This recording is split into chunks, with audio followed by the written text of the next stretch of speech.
கரூரில் நடந்தது பெருந்துயரம், கொடுந்துயரம். இதுவரை நடக்காத துயரம், இனி நடக்கக்கூடாத துயரம்.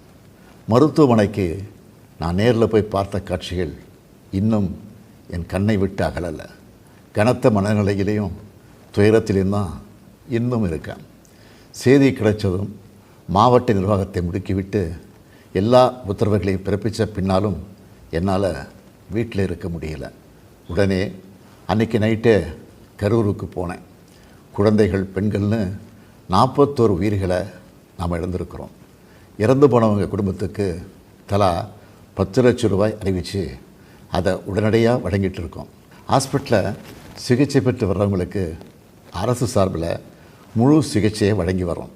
நடந்த சம்பவங்களுக்கான முழுமையான உண்மையான காரணத்தை ஆராய முன்னாள் நீதியரசர் அருணா ஜெகதீசன் அவர்கள் தலைமையில் ஒரு நபர் விசாரணை ஆணையம் அமைக்கப்பட்டிருக்கு.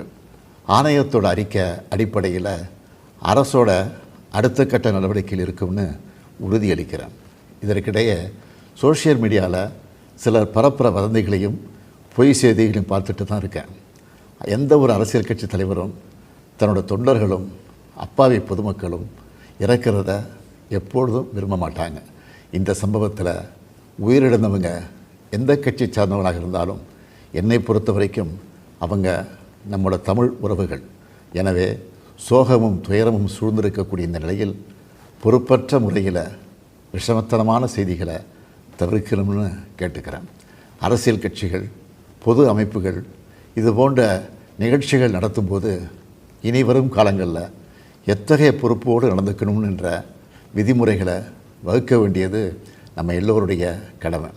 எனவே நீதியரசர் ஆணைய அறிக்கை கிடைச்ச பிறகு எல்லா அரசியல் கட்சிகள், பொது அமைப்புகளோடு ஆலோசனை நடத்தி இதற்கான விதிகள், நெறிமுறைகள் வகுக்கப்படும்னு உறுதியளிக்கிறேன்.